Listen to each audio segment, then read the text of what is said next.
Selamat petang, salam sejahtera. Terima kasih kerana bersama dengan saya di Nazilin Unity Channel. Mungkin Anda sedang berada dalam keadaan jam, mungkin ada dalam perjalanan pulang balik kampung. Saya mengucapkan selamat balik kampung, berhati-hati memandu, jangan sampai berlaku micro slip. Hari ini isu paling hangat apabila Tun Mahathir Mohamad ataupun pejuang menyatakan dan mengesahkan bahawa mereka mungkin akan bertanding untuk PRU15 di Sabah. Aku nak tergelak sampai nak melompat sampai ke atas awan dengan berita kali ini. Aku tak sangka dapat berita yang seperti ini, tak sangka pula dapat laporan seperti ini apabila mengatakan pejuang nak bertanding kat Sabah. Ya, ini memang sangat lucu. Tak sangka pejuang benar-benar nekat untuk berjuang di Sabah pula. Atok atau Tun Mahathir cuba-cuba nasib pula di Sabah. Masih tak ingat ke insiden PRN Johor dan Melaka? Yang paling teruk di PRN Johor apabila semua calon mereka, calon parti pejuang, semuanya lesap wang pertaruhan ataupun hilang deposit. Nak cuba pula di Sabah. Jadi ini aku nak katakan kepada parti pejuang, kepada Tun, pada pendapat saya, pejuang memang langsung tiada pilihan. Tidak akan ada peluang di Sabah untuk menang. Saya sebagai rakyat Sabah, saya ingin mengatakan bahawa kalau pejuang nak bertanding kat Sabah, mustahil mereka untuk menang. Mustahil. Aku berani kata, tak mungkin pejuang akan menang kat Sabah. Ada beberapa isu, ada beberapa perkara yang menjadi alasan kenapa parti pejuang tidak mungkin akan menang di Sabah dan tidak mungkin akan berpeluang membentuk, apalagi kalau kerajaan. Aku sebenarnya tergelak lah sebagai orang Sabah. Aku rasa lucu lah apabila pejuang ni masuk kat Sabah untuk bertanding. Sama lah kali apabila Parti Warisan mengumumkan bertanding dan akhirnya bertanding di Semenanjung.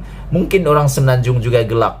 Lucu apabila Warisan bertanding di Semenanjung dan terbukti Parti Warisan tidak menang satu pun parti di Johor baru-baru ini. Pejuang di bawah pimpinan Dr. Mahathir Mohamad tiada peluang untuk berjaya di Sabah jika bertanding pada pilihan raya umum akan datang. Alasan saya ini turut disokong oleh dua orang penganalisis politik terkenal Malaysia, yaitu yang pertama Oh Ei Sun.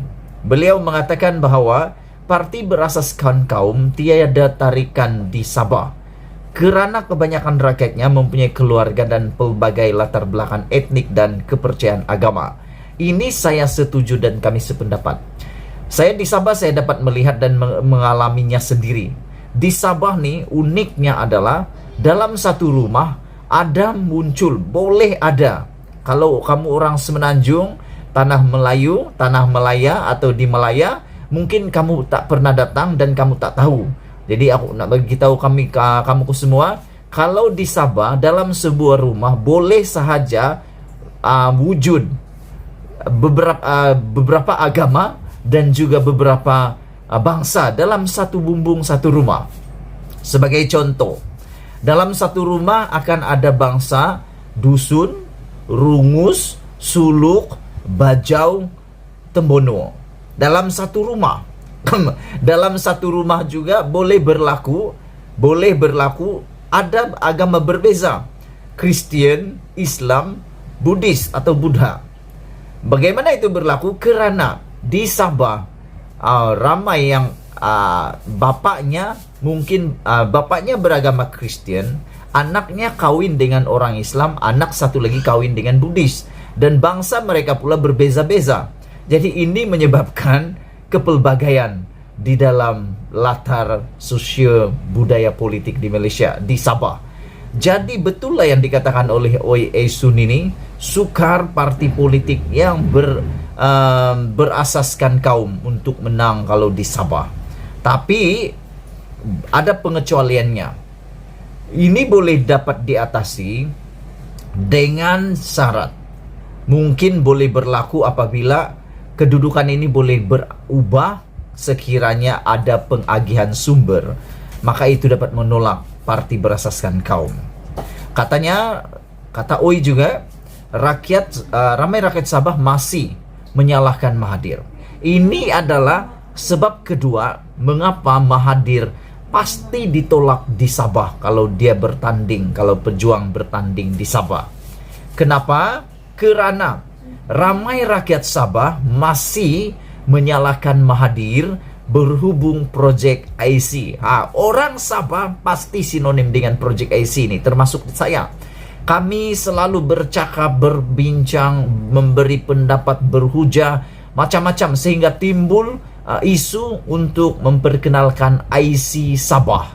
Tujuannya adalah untuk mengenal pasti parti atau pendatang asing tanpa izin, mengenal pasti IC palsu yang dikatakan sudah ada dalam kalangan rakyat Sabah.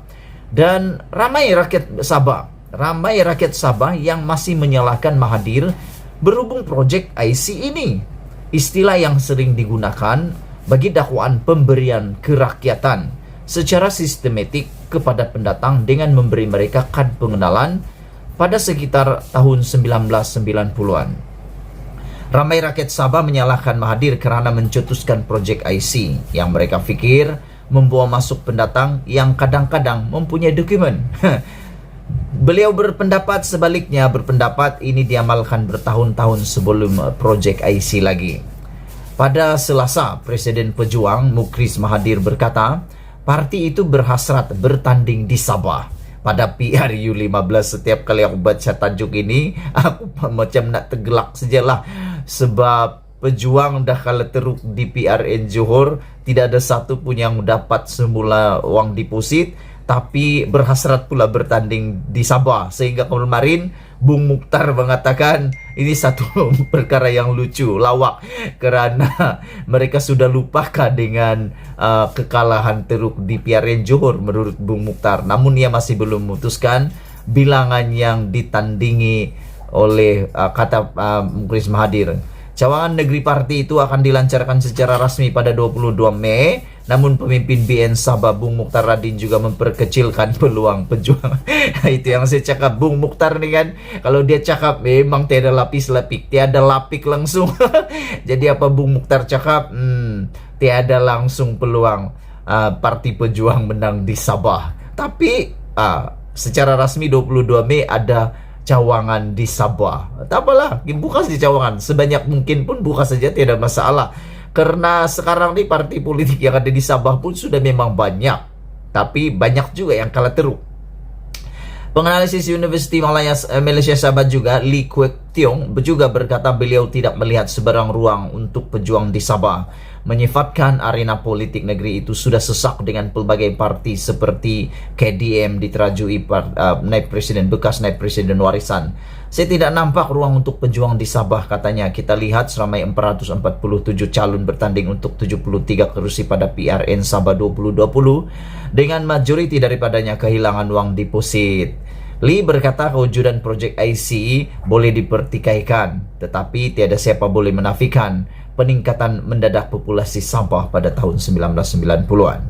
Katanya sukar bagi pejuang membuang persepsi bahawa mereka terikat dengan Mahathir, walaupun bekas Perdana Menteri itu tidak bertanding pada PRU 15 maupun menjauhi parti. Sekian dulu isu kali ini. Aku tergelak sebelum kita berpisah. Maafkan saya kalau mungkin Anda adalah penyokong kepada parti pejuang. Aku ingin beritahu berita buruknya untuk Mahathir hari ini. Dia pasti akan terkejut. Mungkin harap-harap tak terkentut lah. Kalau bertanding di Sabah memang tiada peluang lah untuk menang.